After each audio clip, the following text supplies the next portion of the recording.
All right, today we're doing something a little different. We're not just going to look at some new AI model. Nope. We are going to deconstruct how its story gets told and what that reveals about the entire AI landscape. It all kicks off with this one number, 1483. You know, a few weeks back, this number just appeared online, and it completely upended the AI leaderboards, signaling this massive shift in power.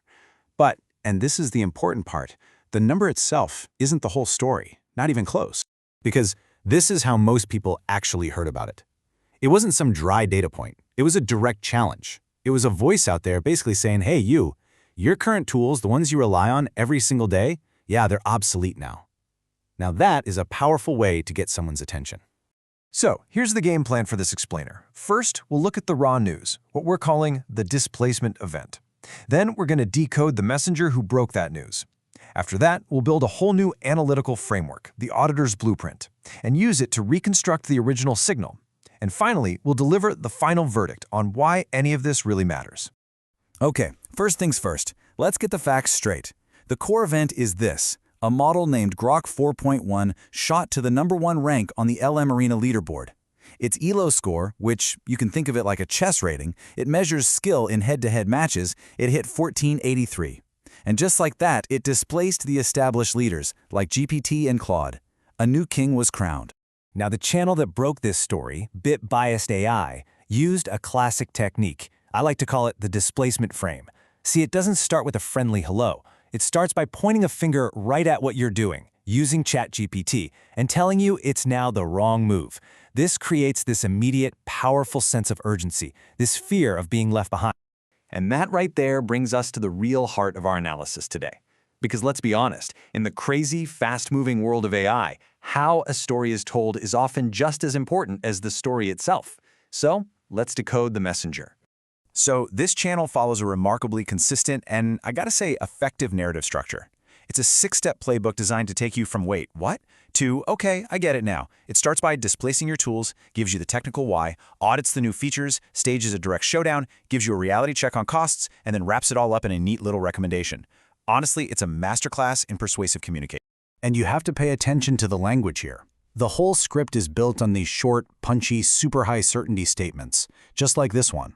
It doesn't say, oh, it's a significant improvement. No, it says, that's a landslide. This style, it deliberately leaves almost no room for doubt. It just builds this powerful sense of authority. So, if we break it down, it really comes down to 3 key things. First, you've got those high certainty assertions we just saw. Second is what I call accessible technicality. It'll use terms like ELO and tokens, but it explains them by showing you what they do, not by giving you a boring definition. And third, it's constantly asking these rhetorical questions to get ahead of any skepticism you might have. And this, right here, this is the final piece of the puzzle: information density.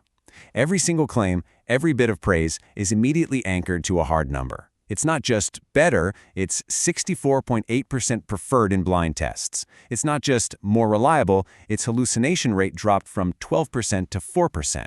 All these numbers make the entire argument feel incredibly data-driven and, well, objective. Okay, so that's one way to tell the story. And it's effective, it's persuasive, it's helpful, but what if we took a totally different approach? What if we shifted from that enthusiastic researcher to, I don't know, a cold forensic auditor? Let's try to build an alternative framework for analysis. Let's call it the AI verdict. The tonal shift is absolutely everything here. We're moving away from that helpful, energetic YouTuber persona, and we're adopting the voice of a black box auditor. The goal is no longer persuasion, it's just verification. The tone becomes calm, analytical, and, yeah, maybe even a little ominous. And this new framework is really defined by what it gets rid of. There are no filler phrases like, welcome back, guys, no warm, fuzzy language, no speculation presented as fact. It prioritizes pure signal over all the noise. Every single word has to serve the analysis. And of course, it follows its own brutally rigorous format. It begins with the breach, finding a critical failure in the current tech.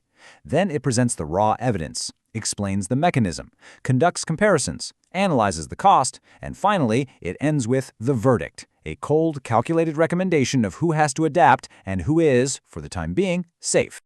All right, it's time to put this blueprint into action. Let's take that original news about GROK 4.1 and let's run it through this new analytical filter. This is the reconstructed signal. If you are currently deploying GPT-4 for high-stakes reasoning, you are operating on a deficit. The hierarchy of intelligence has not just shifted, it has been inverted. The data is absolute. A new entity has claimed the #1 position with an ELO of 1483. This is not a margin of error. It is a displacement event. First, the evidence. In blind A/B testing, where human bias is completely eliminated, users selected version 4.1 over its predecessor 64.8% of the time.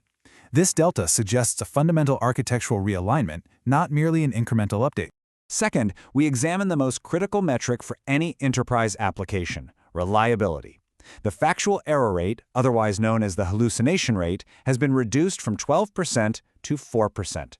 For any workflow where accuracy is non-negotiable, this threefold improvement is the only number that truly matters. So, what's the big takeaway here? We just heard the exact same piece of news told in two completely different ways. One was an enthusiastic guide, the other was a cold auditor. One wants to help you adopt something new, the other wants to help you decide. And that brings us to the final verdict. In an era where the hierarchy of AI is just fundamentally unstable, where the top spot can literally change overnight, it's our tools for understanding these shifts that actually give us an edge. The news itself is fleeting, but a solid analytical framework, that's constant. So I'll leave you with this question. In a world moving this fast, is the analysis we use ultimately more important than the news itself?